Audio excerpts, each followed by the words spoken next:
When our brainwaves are synced, I can now give you the CTA to create demand and get people in their pipeline because they're with me. I got them. And that's how we persuade our audience. It's so fun. And it goes back to that sort of like self goal of just wanting people to do what I want them to do.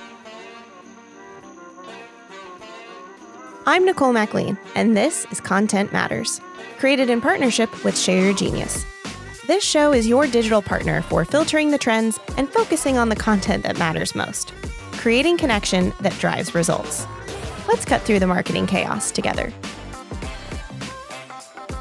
Hey everyone, I'm Sheri Otto. I am the founder and CEO of a consultancy called Growth Lane Strategies, where I work with B2B teams that are building out their full funnel processes. So here's a fun fact about me. I'm doing this on the side. I'm growing a budding business while I work full-time in growth marketing, my day job, my night job, whatever the case may be. I don't know if you guys can relate. I'm very multi-passionate. So I do that. And I also it's a fun life right now. I'm a mom. I work from home, so it's really flexible. And I do a lot of these podcasts, but I have to say, hanging out and talking to Nicole, we do have another one coming out soon. And she and I we have so much fun connecting on marketing, Yes. all things. So this is going to be really great. Yeah. It is, and I could gush about you so much in just managing a full-time job and your consultancy and motherhood. Yeah. But I mean, true hat tip to you, because I just feel like I get too invested in a brand and don't know how you keep things siloed, but it has to be so fun to have your own job where you're getting to experiment and learn and then bring that to your clients. But then also everything your clients are doing, getting to learn that and then, kind of apply that to your role. Like, it just must be such a fun, excuse the buzzword, but symbiotic relationship. I love that. Two things. I always fascinated by like folks who are just like head of departments. And so like, I love what you do as well. I'm like, what's that like? Tell me more. But and we're just super into one thing. It's you get a little obsessive, that's for sure. We can like totally compare notes, but I literally was just thinking this because I had to crank out really hardcore. So not only am I working full time with my clients, I'm a content creator. And I just went live on LinkedIn for a webinar for myself. And so when you're talking about context switching, the context switching is so real. We don't talk enough about how much we talk about opportunity costs a lot. We don't talk enough about context switching and the price you pay for it. What are the tips around there? It's great. I think the more we can have, and I was just thinking about this, doing sort of an assessment in my brain, because you really want to do good and be really high performing in all the aspects of your life and of people who depend on you for things. Yeah. And so I'm trying really hard, and this is what's working. I need to continue, but like trying really hard to have processes set up, literally like an SOP for everything. And templates. Of course, AI is super helpful in this, right? So you got to be, let me ask you, like, what do you think about like being really high performing in your role? Like, I think that's sort of synonymous with being really good at prompt engineering. Yes. Yes. I Okay. think I feel like the creativity and how you approach it, because so many people are like, use it to automate the things you don't like to do. But I feel like it's so true that if you're better, or if you're skilled at a role, I feel like you're better at knowing where to plug it in than if you're trying to use it for something that you really don't know how to do to begin with. Absolutely. Absolutely. Yeah. And you know what I like to do, and maybe this could be a good tip, because I'm finding that this is helpful when you're in a high role, like in my company where I work full time, like I'm presenting every single week. Like I've got to have decks. I've got to have the numbers, the counts. Like I work in ABM a lot. And so like what accounts do we need? And so what's helpful for me is having sort of templates to follow. So ever there is an example like of what good looks like, I like freeze on that. And then I create a template out of that. Like that's a template. A great, just pause, Yes. Recognize like this was great. How do I now replicate this? Have to. That's the only way this works. That's brilliant. There's no way I can do this. And like, cause I do like, and I'm going to have to work on some of my clients who are very demanding. I'm like, ooh. Hold on, guys. But that kind of goes back to the, like, you set what good looks like. I feel like too often people go to these AI tools and expect them to say, here's what good should look like and here's what that is. And now you can go in, and it's no, you give that to them and then use that template to save you time ongoing. 100%. You said that. Yeah, that's a soundbite right there. I know. Okay. Thank you. Going back though to the like head of a department or saying really in versus the other, we were talking a lot about how probably the through line of this episode is going to be embracing your story. And but that is, I think it's also a personality type. Like, I don't know if you're into Enneagram or Myers-Briggs or DISC or, pick your poison there. But there are people who need that kind of constant change or like need to be able to bounce around, and actually fuels them. Whereas if other people are in that same thing, it's not that you don't both have the skill or competency to do either well, but it would be so energy draining that the context switching or the variety would actually drain them, versus maybe for you, that is empowering. That's good. That's so good. And so that's kind of what, when you were saying that and we were talking about stories, I just think that's part of your story. Oh, I feel like this is a psychology session. I'm going to take notes. Hold on. Perfect. Well, that is something we'll probably get to, because I know I'm, being on webinars or podcasts with you before, like the psychology that you bring to this is so fascinating, and some of the things that we get to that I'm sure you'll share. But yeah, it is also like, it's people, and it's just understanding. Yeah. I literally behavior. did not think about that until just now when you said it. And so it was so validating. So to sum up all this goodness that you're saying right now, like, I do think it is, playing to your strengths and understanding where you thrive. Oh my gosh, that's so good, Nicole. And thank you for shedding some light on that. It's always when it's a good podcast is when you take away a realization. You're like, okay, well, this is a 6-minute episode, guys. I hope you enjoyed it. Thanks, we're good. Thanks. I can go now. Yeah. No, I'm sure we're going to have many, many more to get to. One of the things so if you guys missed it, we did a webinar with VIB on email, and like, email's not dead. No marketing channel is really dead if you use it creatively and it resonates with your target market. But that is another discussion for another day. But it was interesting because you didn't bring it up in your intro, probably because you did your intro versus someone reading a bio, which I have love-hate relationships with bios. Same. But you were a former HubSpot rock star, HubSpotter, and it's something that I am just always curious about, because I feel like people, especially there are certain companies that have this halo effect. A Google, a Salesforce, a HubSpot, sometimes for good, sometimes for bad, oftentimes for good. And I feel like there's a lot of assumptions people put on these individuals who come out of these big tech things. And oftentimes it's good. Sometimes it's putting these people on a pedestal. Sometimes it opens doors. I'm just curious, in your journey, in your story, how has the success and having that as part of what got you to today, either like one, shifted what you find interesting, shifted like where you want to be, but also just the assumptions people make or the expectations that are put on you with that? Oh, such a great question. A lot of folks don't ask questions like this, so I'm glad we get to talk a little bit about it today. I think there was an evolution of how I came to grips with my HubSpot story. My interview at HubSpot, Nicole, was 72 hours long. It was a fast. I interviewed with my manager who hired me on a Friday, and I did a test. We had an assignment that weekend. And then I interviewed with the VP of marketing that Monday. And then that Monday afternoon, I was offered the position. And I got the position through LinkedIn. Like, they recruited me because I was posting content. And so I got in there super fast. And then, so there was a little bit of like this, holy cow, what just happened? It was like a whiplash. And then got in there, did some really cool things. And this was during the time where it was like the bubble bursted with tech. And then there was a lot of changes across all of tech everywhere. And we were just sort of hanging on to what made sense for the company, with people pulling back after COVID, after people kind of like tightening up their pocketbooks and just really wanting to make sure that they were sustaining their own selves. And so we had to figure that out just like everyone else did. People around us were getting let go. And then we had meetings that were like, like what's going to happen to HubSpot? And we would have these emails come in like, we're going to be fine. We think we can't promise anything. That was sort of the tone. And then it happened. And it's a public knowledge that we had to go through a workforce reduction. And in that, there were so many changes of those who remained. And so there was a lot of hard things that happened because of the economy, because of how we were trying to still remain profitable in a really difficult economic situation.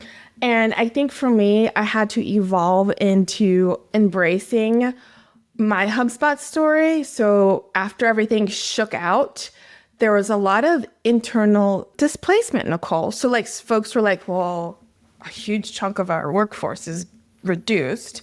Now what does it look like? And the people who you were connected to, who anchored you in your position, they were gone. And you're like, oh, it almost felt like you kind of started over. And you almost felt like it was almost like a little bit of an identity crisis. And I'm so glad I get to talk about it. I don't think I've done that.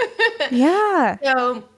So I would say this. I would say like I've gone through phases of how I now internally interpret my HubSpot journey from an internal perspective. From the external perspective, when people see that HubSpot is a part of my work history and experience, for them it is a signal. And so as I was moving on from HubSpot and wanting to spread my wings more and lead more and do more because I had so much to give, I was interviewing for jobs for a few months, and I've gotten a lot of late round interviews. I was interviewing with some big companies, and I said, well, how did you pick me? And like, why are we connected? I'm sure there's hundreds of marketers we're all qualified, right?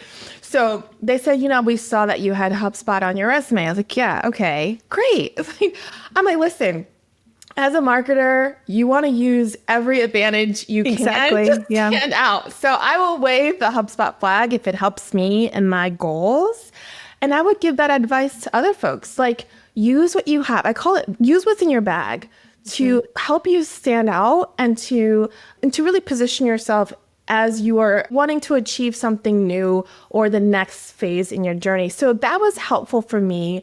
And now today, as I'm working in a really good place and really supporting my clients, like being able to say that I was the very first speaker for their inbound conference for the webinar. Like they had never done a webinar before. I helped produce it. I titled it. I created the slides. I hosted it live on LinkedIn. And that was the inaugural webinar to promote their 11,000 in-person event in Boston. And so I'm really proud of that. Along with being an experimentation council member, me and 4 other council members were over like 100 marketers globally and nationally. We supported them in the business experimentation practices. We increased our internal NPS score from 7 to 9, putting us in the promoter field year over year. And we created some amazing campaigns. So I would say this, I'm getting goosebumps. So I would say to embrace the hard times, because it was hard, if I'm being honest and real and authentic. And it's good to be honest and real and authentic. It was hard, and I thought I was gonna be at HubSpot, Nicole. Like that was it. Like it was your ride or die. I made it. I'm putting my stake in the ground. Mm-hmm. I'm gonna be here more than almost the 2 years I was there. I'm gonna be here. I'm gonna really grow here. And that wasn't the case. It didn't end up being that way. But I would say like it's for a reason, and I wouldn't have started my company. I would have been just continuing where I was. So I would say that it's helped me from an external perspective. From an internal perspective, I had to evolve to really interpret that and embrace that as a part of my story. Yeah. And when you tell stories, people really can connect with you. And in this era of AI, it's so important to tell more stories and share your past, even if all of it isn't easy to talk about, or even if parts of it is difficult and it was hard at the time. Find a way to share, because I bet that other people can relate. So that's what I would say about that. Yeah. Thank you so much for sharing that, because I think there's a good side and maybe even less good side. And it's maybe not less, it's good or bad. It's just, it is our story. But I've noticed there are a lot of people who either one will discount, like if you don't have that pedigree you used earlier, if you're not a former Googler, IBM or Salesforce or HubSpot, it's like, okay, well, you worked at this 20 person, 30, 40, 50 person startup. You're not as good, or you don't have that, you haven't cut your teeth there. One, I feel like we should not have that perspective. Like, just because you don't have that also doesn't mean that you can't rise, or that you didn't get a ton of opportunity to learn and experiment and move quickly and learn how to be frugal and, grind. And then the other side too, I feel like if you come from that, I've seen so many people are like, oh, well, you were there, so you're going to save our company, or you're going to bring this knowledge and just instantly it's going to work. And it's an entirely different target market. It's a different level. Again, talking about stories, just because it worked here doesn't mean it will work somewhere else. And I think it's just focusing maybe less on the company and more on like what was done, regardless of point. Like some of those things you just mentioned are so, like, an experimentation council is such an interesting idea. Probably very few startups maybe get to have that. So great. You would maybe be a great fit for a startup because you were doing experimentation at a really big company, but you had that mindset. Some people at big companies don't have that mindset, and that's okay. It's not their story, but how do they apply it? And so I feel like it's really looking at the person and what you need, and not, because it can sometimes go either way. So good. Yeah, absolutely. And that's a soundbite in itself. And I think more people, more leaders in the industry do need to look at the individual and their potential to help the company achieve their goal from that perspective. So I do think we come in with preconceived notions about everything. That's a good word for it. Yeah, a preconceived notion. Yeah, and there's judgments around everything. And unfortunately, and I'll play like both sides of the coin. Unfortunately, this is the society we live in. I wish it wasn't like that. I wish people would be like, hey, listen, tell me what you did and how did this relate and how did you handle the problem? How did you tackle this? How did you work with people? I wish that was, unfortunately, and here's the deal. In corporate America, in corporations, there's politics. It's the truth. There's the good old boys club. There's all these things. I'm a minority woman. I'm a woman who's a minority in tech. And there's a lot of things that some folks just have to come across and sort of elevate to and lean into and navigate, right? And so there's all these things there's all these factors at play. I do wish we would kind of like give everyone a level playing set. But what I will say, even if you're not coming from a big company with a big name, even if you are, I would say to find your unique differentiating factor that will help you stand out. Because while I could use the HubSpot pedigree if I wanted, I would say that everyone has something really tailored and unique. And most of the times the case is not having it.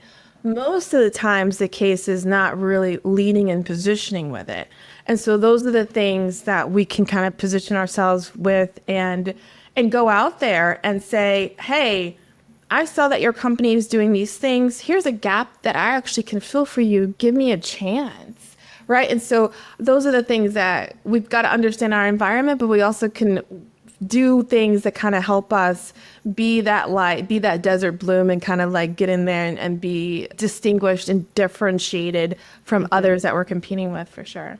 Yeah. Well, one of the things that really stood out when we worked together previously on the last webinar is I feel like some people can say, I have this name. It's cool. And they just rest on the laurel of that. Mm-hmm. And to your point, yeah, I'm sure HubSpot has been an opportunity or something that can open doors, but then you're following it up with really great tangible examples that do answer that question. It's here's what I did with that was actually more impressive to me, or like was more of the lasting thing I remembered than, oh, you used to work at HubSpot. And we're focusing a lot on HubSpot. And I don't know why this was so interesting to me.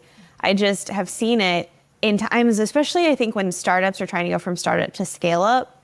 I feel like CEOs and founders maybe have some, now I'm like going real niche, but maybe some imposter syndrome or maybe just some fear. And so they lean into someone who's like, oh, well, I exited this company in 1999 for 20x, or I worked for this large company. I've done it before. Let me come do it for you. Yeah. And I've just never found that that's the person that actually knows how to do it again. Yeah. Oh, really?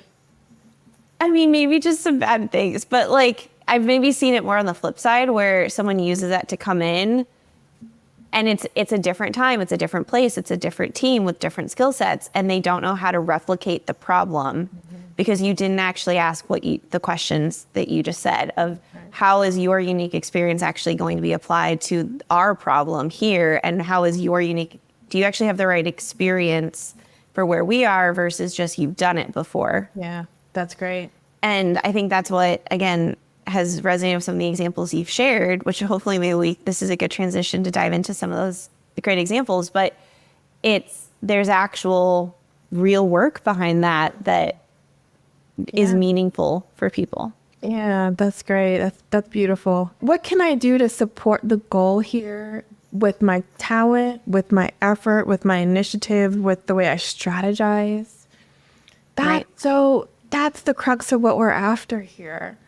And I think it has to do with how companies understand and have clarity around what the needs are specifically and what the qualities of the person who's going to fill that need has to be. And that direct correlation has to happen. And maybe I know that there's programs, apps, ChatGPT is always great. Like there's things to, but you got to have clarity on what's the best. Like, what is this person? How do they think? How do they maneuver? How do they really understanding? So as I'm growing my business and bringing people on in my team, I'm like, okay, this is a gap that I know I don't have, but I know I'm so driven and I'm fast moving. And so I might need someone who's a little bit more, thinking intuitively, seeing the big picture because I need them to match me. So I think companies can kind of do that better. I think we grow and we can elevate people who could do really well. And then folks who are really driven, they can really stand out too. So I think it's definitely an opportunity and it's interesting. I'm hoping we evolve that way. So thanks for bringing that up. As a sales and marketing leader, I'm always interested to hear about a team's tech stack. At Composely, we use Apollo with HubSpot to fuel our outbound outreach. My team loves it. It consistently provides accurate contact information and is incredibly user-friendly.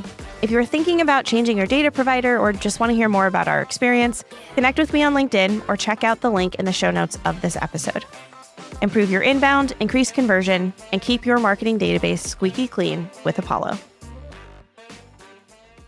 What's the actual term, and now it's totally escaping me, but of the psychology that we talked about in the VIP webinar? Yeah, so we talked about behavioral science. Behavioral science. Okay, that was it. Thank you. Yes. So switching gears a little bit, I mentioned it earlier, this idea of psychology and understanding your people. And I know you've been doing a lot of research and talking about behavioral science and applying that to marketing. I mean, for someone who maybe probably understands behavioral science, but can you just define that a little bit for us? Yeah, absolutely. So behavioral science is a study of how humans make decisions. And if you're a marketer who are trying to help marketers or anyone in your audience make decisions as in your favor. Yeah, wouldn't that be helpful to understand how those decisions get made? I want you to do, and I don't know, I think this stems from a very self-serving place. I don't know. I get a reward or a dopamine hit when people do what I say. Okay. Just appreciate the honesty. You said honest, transparent, authentic. Yes. When you do what I say and you click this button or you go here, I feel really good about myself. Right. So I think, and coming from a demand team in marketing, we were literally measured with the metrics of how we help people make those decisions. So, and I was using behavioral science at HubSpot even before I had terms for it. Now I know what the names are, but I was studying it. I was reading, literally talking to folks in meetings at HubSpot about this book I was reading and studying it. So we're trying to figure out how to persuade. It's the art of persuasion. So Robert Cialdini, he started this science, the art of how we persuade our audience. And so I'm a demand marketer. I help clients bring me in specifically to help them drive demand, which means drive meetings and bookings and trials and hand raisers, people who elect to want to learn more about the business. So that's where people bring me in. And in order to do create that conversion and create the desire for demand, I like to incorporate behavioral science. I have my cards. I need to show you. Okay. I would love to see them. Yes, Okay. please. If you're listening, I'll try to describe them in detail. Okay. I'm going to show you my secret weapons for how I create demand. I did use one of these at HubSpot to help me generate 50 qualified leads every single month on repeat. Okay, so these are my behavioral science cards. You can see, I'm going to show you a couple. I'm going to read you some. Okay, my favorites. I'm going to show you some of my favorites. Some of the stuff like internally, you kind of know, and you're like, oh, yeah, but these are ways to help people do what we want, to make them understand that it's a way to align with how our brains make decisions so that we're able to persuade them. So this one, for instance, is called Reciprocity. Reciprocity. Thank you, Nicole. Let me read it. Reciprocity. It's a thing that we as humans, we want to give back. So humans are hardwired to return the favor. We are. Someone does something for you, you want to do it. So for reciprocity, people don't like to owe other people. When you do something for someone, they'll want to find a way to pay you back. You can use that in your marketing. And for an example, if you're giving some value away, if you're giving them something of value that they need, you can kind of have something that makes them feel like they want to give something back to you. Like, hey, did you like this thing that we shared with you? If so, mind giving us some data? Do this quick survey. It's just a minute long. Thanks so much. And I hope you like what we did for you back. Reciprocity. You can use that in your marketing. So there's so many ways. One of the biggest ones that I love, and it's an interesting name. I know how to pronounce it now. It took me a long time. It's called Av Sin Kina. Okay, so we do this, but we just didn't know that there's a name for it. So Av Sin Kina effect. This is kind of like when people start something and they don't finish it, they feel there's tension internally. Like, oh, that one, like when you're in bed at night and you have a list of 5 things to do, you only did 2 of them, and you're thinking about those other 3 things, like there's some tension. It just gnaws at you. It's just like there in the back of your head. It's like, oh, crap, I didn't do this. And I'll tell you the example that I use at HubSpot in the email for this. But imagine like watching a movie and it's just like, it's not a good movie, but why you sit there and watch the whole thing? Because otherwise you don't want to not finish it. Right. And then it sits in your queue and I'm like, wait, I hate when I actually do finish it, but I leave the credits and then Netflix leaves it in the queue.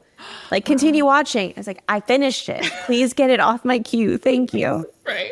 Absolutely. And now I know the principle behind it. Yes. Same here. I love this. And so we can create the tension and say, and I'll give you the tangible example that I used at HubSpot because I had to create demand and get people on a sales call. And so I focused on like what they were doing. And that's another one called commitment and consistency theory. So like you start out with what they are doing and then you set up a process and you make it incomplete. So what you can do is say, oh, great job. You started this process. You signed up for the free tool. Great. But it's not done. Whoops. Now you're on a path that's incomplete. Oh, Ozzy and Kina. You probably want to finish that, don't you? Because I know human beings, I'm speaking to a human, you want to finish this task, but you're not done. So in order to complete what you started, you're going to have to click here and talk to a sales rep. And it worked perfectly. And you could actually get someone who would get on a call, give up that time just because they feel like they didn't finish. Correct.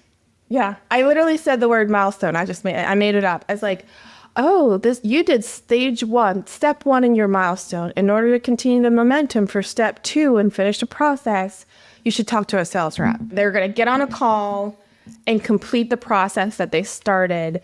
And at the time, I didn't know it was called this, but I knew about psychology and how humans make decisions. So they're doing something, but they're not done. I'm going to make them feel like it's not done, and then they're going to do it, and we're going to meet our goals for the big tech company. So it's just so much fun. I use a lot of them, and some of them just come naturally, and you can mix and match. I will say we were telling stories. Storytelling is a huge behavioral science principle. It really, really is. So I encourage folks to tell their story. It's right here, storytelling. And I will say this one more thing, because I keep bringing up storytelling and why it's so, so important. There's this thing called neural coupling. I should probably read from here. So neuroscientist Yuri Hansen has shown that the brains synchronize when one person listens to another tell a story. If I'm telling my story, I'm going to have your brainwaves sync with mine. It's called neural coupling. It's fascinating. And the reason why you want to do that, you want to get people's brainwaves syncing with your brainwaves as you're telling a story. Now, real quick, Sheri, how do you tell a story? It has a beginning, middle, and an end. There's sort of a situation, there's a conflict, something's wrong, and then there's a resolution. It's the quickest way I can define it for you. But if you tell a story, your brainwaves begin to sync. And when that happens, what are we all trying to do? What am I trying to do in my business? I'm trying to help my clients create demand. When our brainwaves are synced, I can now give you the CTA to create demand and get people in their pipeline because they're with me. I got them. I got them. And that's how we persuade our audience. It's so great. It's so fun and it's fascinating. And it goes back to that sort of like self goal of just wanting people to do what I want them to do, go and do this thing. So maybe layering kind of our two conversations together. Like I saw this play out. So one of my first roles, we had an incredible CEO with an incredible story. He immigrated from Colombia when he was a kid, and he was vulnerable enough to share that as the starting point for a lot of his presentations. And of course, we found a way to tie it back to what we did, which at the time was employee engagement measurement. When I think he was like 8 or 9, they were building a treehouse and they wanted to finish, so they didn't go to church. So his parents let him and his brother stay home and build this treehouse. And that day, guerrillas in Colombia, because it's quite dangerous, came to the church and kidnapped everyone and took them into the jungle.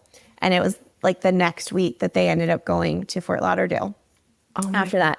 And so it was like such an incredible story. And then, he shared about his assimilating into the American culture and losing his accent and learning English. And, it was really fascinating, but that's how he started that. And so to point of the brainwave connection, like I didn't know that's what was happening, but he had that audience after that. Just one, because not only was it telling a story, but it was vulnerable, it was authentic, it was personal. Mm-hmm. And then when he tied it back into leadership and engagement and, I can't remember now the exact tie we made into it, but it worked. It worked. And it was like the best demand we had. Because after the end of that session, everyone would come up to us after and it was like, I want to talk to you guys. I want to bring you into the company.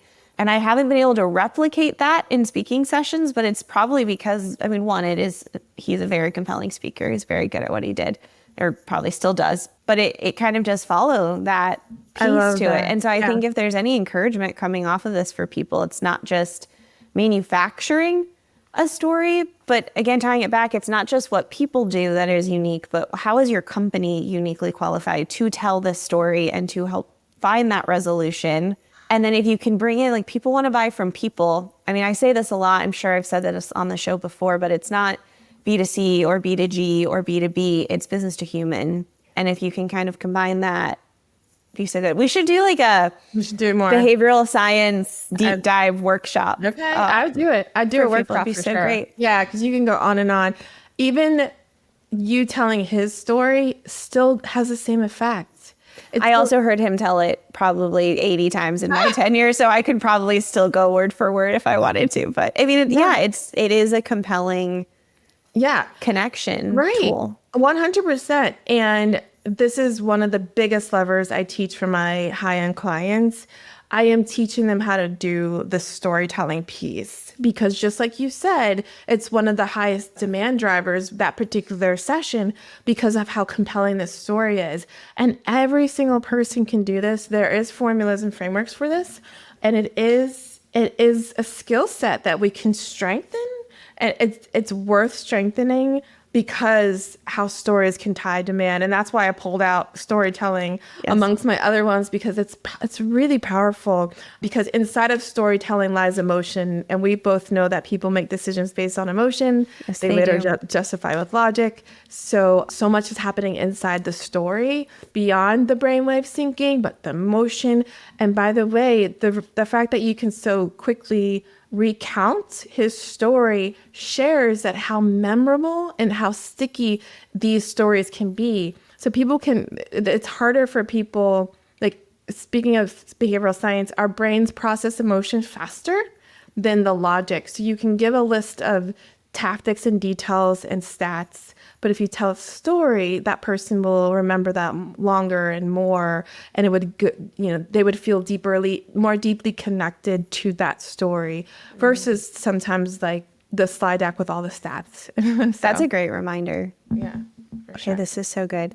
We like ending on a good note. And so is there just a little kind of good note to end on for the listeners? Absolutely. Well, first of all, if you're here, then you're in such a really enriching place. Nicole has so much goodness to continue giving. So continue following her and listening to the podcast. And I would say, to summarize what we learned here today, we talked about my HubSpot story and how some of it was difficult, but also really beautiful, and how my story and your story who's listening, like, you can use it to relate to people, because just like Nicole said, it's business to humans. So as you're thinking about the value you want to give to the world, the things that you want to project in the world, the messages that you want to share, I would continue to encourage you to use your own story, but also the story of your companies.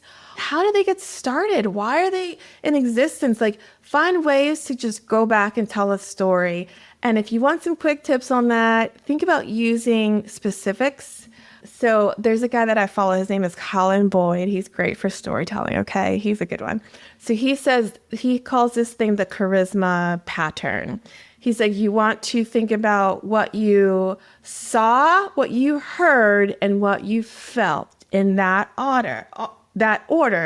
What you saw, what you heard, and what you felt in that order. And so you want to make sure people are engaged in your story and they feel like they're a part of your story, and they almost can feel and sense what you're saying if you give those details and specifics. And then it will automatically, you can tie it to your value, your job, your business. You can easily tie it to that. It doesn't have to be a huge jump. It could just be like, that's why I do what I do. I love what I'm doing.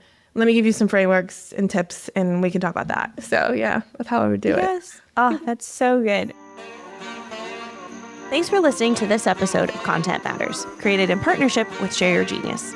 If you like the show, please subscribe, leave a review, and share with a friend. Otherwise, you can find all the resources you need to stay connected with us in the show notes. Till next time.